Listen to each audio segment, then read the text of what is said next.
ሰላም ጤና ይስጥልን ተመልካቾቻችን ከአክብሮ ሰላምታችን እናቀርባለን። የአማራ ፋኖ ብሔራዊ ኃይል ምዕራብ አማራ ቀጠና ቴዎድሮስ እዝ ሰሞኑን ያወጣው መግለጫም በተመለከተ የእዙን ቃል አቀባይ አርበኛ ማርሸት ፀሐዩን መስመር ላይ አግኝቻለሁ። መግለጫው ጠንከር ያለ ወቅቱን ትግል በተመለከተ በዝርዝር የሚመለከት በአጠቃላይም ተስፋ የሰነቀ መግለጫ ሆኖ ተገኝቷል። በጣም አመሰግናለሁ አርበኛ ማርሸት። እንግዲህ ሰሞኑን የምናያቸው የአውደ ውጊያ ውሎች በከፍተኛ የአብይ አህመድ ሰራዊት ምርኮች የሚታዩበት በዛ ደረጃ የሚገለጽ የአውደ ውጊያ ትዕይንቶችን ነው እያየን ያለ ነው። ጎጃም ላይ ከፍተኛ ቁጥር ያለው የአብይ አህመድ ወታደር ተማርኳል፣ በራሱ ጊዜም እጅ ሰጥቷል። እስቲ ስለ ምርኮኞች ሁኔታ በተመለከተ ያለውን አጠቃላይ ከውጊያዎቹ ጋር መረጃውን ብታካፍለን።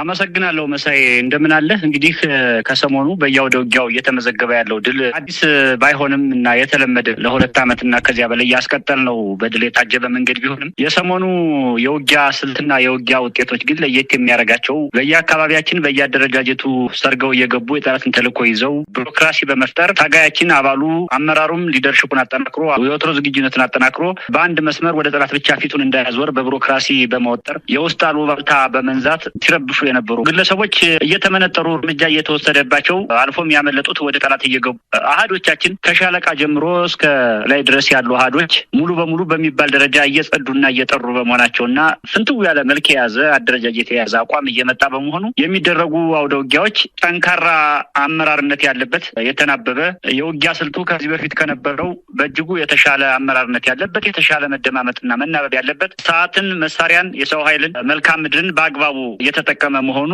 ለዚህ ውጤት እንዲያበቃ ሆኗል። በሌሎችም አካባቢዎች የሚማረኩ የቡድን መሳሪያዎች፣ የነፍስ ወከፍ መሳሪያዎች በተመሳሳይ ሊደርሽፑ እየጠራ በፋኖም የውጊያ ልምድ ውጊያን ማኔጅ የማድረግ ጥበብና አቅሙ እያደገ እየጠነከረ የመጣበት በማኔጅመንት በሰው ኃይል በመሳሪያ የመጣበት ሁኔታ የሚያሳይ ነው። በእኛ ማርሸት ወደ መግለጫችሁ አልፋለሁ። መግለጫችሁን በተመለከተ ምንድነው ፍሬ ሐሳቡ? በዋናነት መግለጫው የያዛቸው ጭብጦች ምንድናቸው ከሚለውን ጀምርና በአንዳንድ ጉዳዮች ላይ ማብራሪያ የሚያስፈልጋቸውን ነገሮች አነሳለሁ። በአጠቃላይ ግን መግለጫችሁ ስለምንድን ነው? አመሰግናለሁ መሳይ። እንግዲህ መግለጫው የወጣበት ዋና ዓላማ የመልሶ ማደራጀቱ መጠናቀቁን በተመለከተ የወጣ መግለጫ ነው።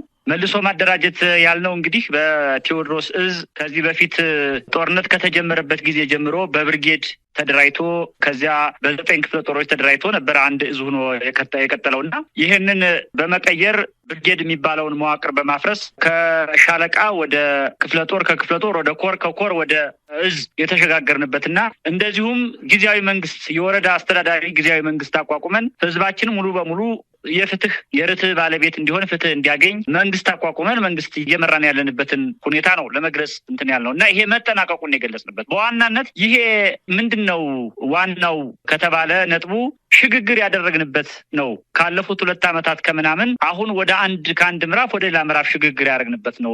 በምንድነው ቢባል የመጀመሪያው በሊደርሺፕ ነው፣ በአመራርነት ሽግግር አድርገናል። ይሄ ማለት የመጀመሪያው ፒላር ጊዜያዊ መንግስት የሚባል የወረዳ መዋቅር ያቋቋምንበት ፒላር ነው። ሁለተኛው ደግሞ ወታደራዊ እንቅስቃሴያችን በተመለከተ አዳዲስ አመራር አዳዲስ መዋቅር የተዘረጋበት መሆኑ አንድ ሽግግር ነው። ሁለተኛው ስትራክቸራል ትራንስፎርሜሽን ያመጣንበት ወይም ቅርጻዊ ሽግግር ያመጣንበት ነው እና በቅርጽ ደረጃ ካሁን ከነበሩ ብርጌድ ወለድ ወይም ወረዳ ወለድ ወይም ሌላም ወለድ ቢሮክራሲዎች ተላቀን የተጠረነፈ ካምፒንግ የሆነ ተቋም የሚሸት ሰራዊት አመራር የፈጠርንበት ስትራክቸር ያመጣንበት በመሆኑ ይሄ ሽግግር የመልሶ ማደራጀቱ የሽግግር ምዕራፍ መጠናቀቁን አስመልክተን ነው መግለጫውን ያወጣ ነው። ሁለተኛው እንግዲህ የመግለጫው ሐሳብ አማራው ለኢትዮጵያ ሕዝብ ያበረከተው አስተዋጽኦ ምንድነው በዋናነት የሚለውና ትናንትና አማራ ምንድን ነበር የሚለውን ያንጸባረቅበት ነው። አይተው ከሆነ አረፍተ ነገሩ አማራው ገናና ትናንት የነበረው ገናና ማንነት የነበረው ህዝብ ነው ይላል በአጭሩ ፍሬዝና ይሄ ምንድነው ሀገር በመስራት በብሔራዊ ጥበቃ በስነ መንግስት እሳቤ ተቋም በማዋለድና ተቋም በመገንባት በማሳደግ በኩል የአማራ ህዝብ ለኢትዮጵያ የዋለው ውለታ የሚናቅ ሳይሆን ትልቅ ድርሻ የነበረው ገናና የነበረ መሆኑን ያሳየንበት ነው። ሌላው የአመራር ማቹሪቲያችን እጅግ ያደገ ከፍ ያለ መሆኑን ያየንበት የገለጽንበት ነው። ሌላው ደግሞ በዚህ መግለጫ የተካተተው ዋና ነጥብ እስካሁን ከነበርንበት ከህልውና ተጋድሎ ከሚባለው ትርክ በተጨማሪ ፖለቲካዊ ግቡ ዋናና ቁልፉ የዚህ የህልውና ትግል መውጫ መሰላል መሆኑን ያንጸባረቅንበትና ለዚህ ፖለቲካዊ ግብ ደግሞ በዋናነት ሊደረጉ የሚችሉ ትብብሮችን ሊደረጉ የሚችሉ ስምምነቶችን በተመለከተ በእኛ የበላይነት ቁልፉን እኛ ይዘን በእኛ ቁጥጥር ሀገሪቱን በማይጎዳ ህዝቡ ህዝቡን በማይጎዳ ሁሉም ከስሜቱ ሁሉም ከነበረበት የታሪክ ዱብታ ወጥቶ እኩል በኩል የሁሉንም እኩልነትና ነጻነት ሳይነፍግ መቀጠል እንዳለበት ያንጸባረቅንበት። ሌላኛው ደግሞ አንድነትን በተመለከተ በኋላ መጣበታለሁ አንድነትን በተመለከተ እየተሄደበት ያለውን የድርጅት መስረታ ሂደት የገለጽንበትና በርከት ያሉ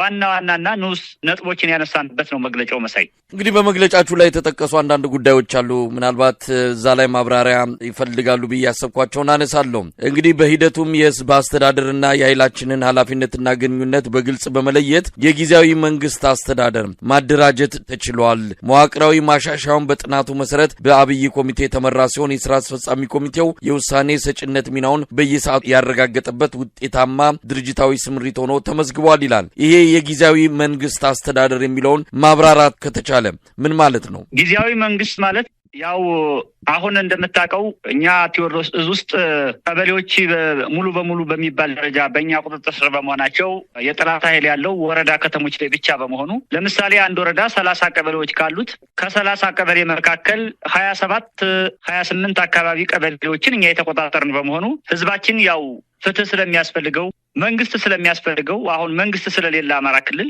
መንግስት ስለሚያስፈልገው እኛ መንግስት መስርተንለት በራሱ በመረጠው ህዝቡ ከቀበሌ ጀምሮ እየተደራጀ እኛ አጽዳቂ ሆነን ባመጣነው ስትራክቸራል መርህ መሰረት ያን የህዝቡን ውሳኔና ምርጫ እያከበርንለት እያጸደቅንለት መንግስት የመሰረትለት ነው ለህዝቡ የአማራ መንግስት የመሰረትለት የመጀመሪያው ምዕራፍ በመሆኑ ነው ይሄን የቅርጽ ትራንስፎርሜሽን ለየት የሚያደርገውና ይሄ ትልቅ በአማራ ታሪክ ውስጥ በአብዮት ታሪክ ውስጥ የመጀመሪያውና ትልቁ ህዝቡ የራሱን መንግስት የመረጠበት እውነተኛው የአማራ ልጅ ለእውነተኛው የአማራ ህዝብ ተወካይ ወኪል የሆነበት አስተዳዳሪ አመራር የሆነበት ችግሩን የሚሰማበት ለችግሩ መፍትሄ የሚሰጥበት የመጀመሪያው ምዕራፍ መሆኑ ነው ይሄን ለየት የሚያደርገው። መሳይ እንግዲህ አርበኛ ማርሸት በመግለጫችሁ ላይ ያው የድርጅታዊ የእዙን የማደራጀት በተለያየ መልኩ የመሰብሰብና ወጥ የሆነ የእዝ ጥገገቱን ጠብቆ የሚንቀሳቀስ ኃይል ለመፍጠር የሄዳችሁበትን ርቀትና ውጤታችሁን ነው የገለጻችሁበት ለመረዳት የተቻለው ከዛ አንጻር ነው። በተጨማሪም ለ7 አካላት መልእክት አስተላልፋችሁበታል። እስቲ በአጠቃላይ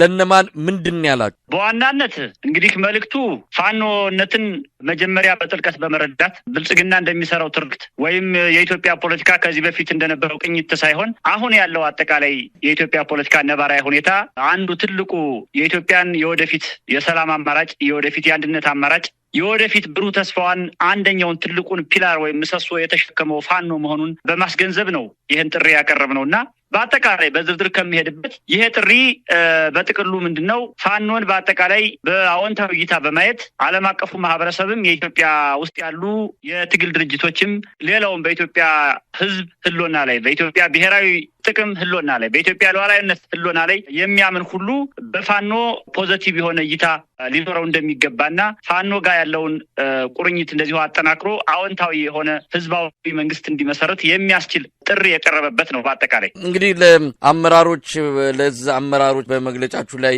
ያለውን እያየሁት ነው። እዛ አባላትና አመራሮች ለደጋፊዎች ለጸረ ብልጽግና ትግሉ ማህበረሰብ ለአማራ ህዝብ ለኢትዮጵያ ህዝብ እንዲሁም በጠላት አሰላለፍ ውስጥ ለሚገኙ አመራርና አባላት ለዓለም አቀፍ ሰብአዊ መብት ተቋማትና ለዓለም አቀፉ ማህበረሰብ በሚል የሚገለጽ ነው። በእያንዳንዱ ዝርዝር መልእክቶችን ያስተላልፋችሁበት መግለጫ እንደሆነ ተመልክቼዋለሁ። በአጠቃላይ ምን ማለት ይቻላል? ከዚህ መግለጫ የኢትዮጵያ ህዝብ ምን እንዲረዳ ትፈልጋላችሁ? የአማራ ህዝብን ጨምሮ ምን መልእክቶችን ወይም ደግሞ ምን አቋም እንዳላችሁ ለማሳየት የሞከራችሁበት ነው? ምንድነው የፈለጋችሁት በዚህ መግለጫ ለህዝቡ ልታስተላልፉ የፈለጋችሁ? በዝርዝር ከመጣንበት እንግዲህ ለአማራ ህዝብም ሆነ ለኢትዮጵያ ህዝብ ለማስተላለፍ የፈለግነው ዋና መልእክት ምንድነው? የአብይ አህመድን አንደኛ የፖለቲካ አጀንዳውን ቀምተነዋል። ሁለተኛ ብሔራዊ ጦሩን በሚገባ አዳክመን የማይናበብ የደከመ ሊደርሽፕ እንዲኖረውና የደከመ ኃይል እንዲኖረው አድርገነዋል። ሶስተኛ እንደዚሁ በአማራ ህዝብ ላይ የሰራውን ጸረ አማራ ትርክት በማፍረስ አዲስ ለአማራ ህዝብም ለኢትዮጵያ ህዝብም የሚጠቅም የፖለቲካዊና ማህበራዊ ትርክት ገንብተን አዎንታዊነታችንን በዓለም አደባባይ ማስመስከራችንን ይታወቃል። ሌላው እንግዲህ የኢኮኖሚውን የአብይ አህመድን ኢኮኖሚ ያው ከውጭ ፍላጎት ባላቸው ሀገራት ከሚደገፈው ፋይናንስ ውጭ ያለውን አዳክመን ባዶ ካዝና እንዲሸከም እንዲታቀፍ አድርገነዋል። ይሄ የደረሰበት ኪሳራ የደረሰበት አገዛዝ ምላሱ ብቻ የቀረበ መሆኑ በየአካባቢው 10,000 እና 15,000 የሚከፍላቸው ሚኒሾች አዳራሹ ላይ ከፊት እያደረገ የውሸት ፕሮፓጋንዳ ሲሰራ ነው ያየነውና እርስ በርስ አንድ ወረዳ ላይ የሚናገረው ጀነራል ሌላ ነው፣ ሌላ ወረዳ ላይ የሚናገረው ጀነራል ራሱ የማይናበብ የተጣረሰ ቋንቋ ነው የሚናገሩት። ይሄ ማለት የሰናው ስልጣኔ ማለት ነው ባጭሩ። ለመፍረስ ጫፍ የደረሰ እርስ በርስ ሊደርሺፕ እንኳን ያልተስተካከለና መነጋገር መደማመጥ የማይችል አመራር ያለበት አገዛዝ መሆኑን ህዝባችን ተረድቶ በሚሰሩ የውሸት ፕሮፓጋንዳዎችና ድራማዎች ብልጽግና ያለ መስሎት ከብልጽግና ጎን በመሰለፍ ጊዜውን ማቃጠል እንደሌለበትና ይሄን ጨፍጫፊ አገዛዝ ይሄን ለሀገር የማይበጅ አገዛዝ ይሄን ለህዝብ የማይበጅ አገዛዝ አብሮ በመታገል ማህበረሰቡም ህዝቡም ነጻ በመውጣት ሰላማዊ ኢትዮጵያዊ ብሔራዊ መንግስት እንዲመሰርት ለኢትዮጵያ ህዝብም ለአማራ ህዝብም ጥሪ ማቅረብ እንፈልጋለን። እኛ ከዚህ በፊት በአማራ ፖለቲካ ውስጥ በአማራ የትግል ታሪክ ውስጥ እንዲህ አይነት የጠመንጃ እንቅስቃሴ ተደርጎ አይታወቅም። እንዲህ አይነት ህዝባዊ አብዮት እንዲህ አይነት ህዝባዊ ሰራዊት ተገንብቶ አያውቅም እና ይሄ አብዮት ይሄ እንቅስቃሴ የአማራ ብሔርተኝነትን ብቻ ሳይሆን አምጦ የወለደው በኢትዮጵያና በምስራቅ አፍሪካ ፖለቲካ ውስጥ አዲስ መልክ አዲስ ሀሳብ ይዞ የመጣ በመሆኑ የዚህ ተጠቃሚ የዚህ አባል የዚህ ታጋይ ድርጅት የዚህ አብዮት ባለቤት አለመሆን ፍጹም ወንጀል መሆኑን ተገንዝባችሁ በፍጥነት የቀኝ የውስጥ ንቅናቄ አባል እንድትሆኑ ጥሪ እናቀርባለን። ሁለተኛ በመከላከያ ሰራዊት ውስጥ ያሉ እና በአድማ ብተና ውስጥ ላሉ የአብይ ሰራዊት አባላት የምትሞቱት የምትዋጉት አብይ አህመድ ለሚባል አንድ ተረጋግቶ መኖር ለማይችል ቀልበቢስ አእምሮ በአማራ ህዝብ ጥላቻ የተሞላ አንድ ገዳይ ግለሰብ ስልጣን እንደሆነ ተረድታችሁ ሀገር አፍራሽ ቡድን ደግፋችሁ ወገናችሁን ከምትጨፈጭፉ ከህዝባዊ ሰራዊቱ ከፋኖ ጎን በመሰለፍ ትግላችሁን አጧጧፋችሁ አዲስ ሰላማዊ ኢትዮጵያዊ መንግስት ለመመስረት በምናደርገው ጥረት ውስጥ የበኩላችሁን አሻራ እንድታሳርፉና በፍጥነት መጣችሁ ወደ ፋኖ እንድትቀላቀሉ የሚል መልእክት ነው ማስተላለፍ ፈልገው። መሳይ በጣም ነው አመሰግነው። አርበኛ ማርሸት ጻዩ የአማራ ፋኖ ብሔራዊ ኃይል ምዕራብ አማራ ቀጠና ቴዎድሮስ እዝ የህዝብ ግንኙነት ክፍል ኃላፊ፣ መልካም ቀን፣ እግዚአብሔር ይስጥልኝ። እኔም አመሰግናለሁ መሳይ።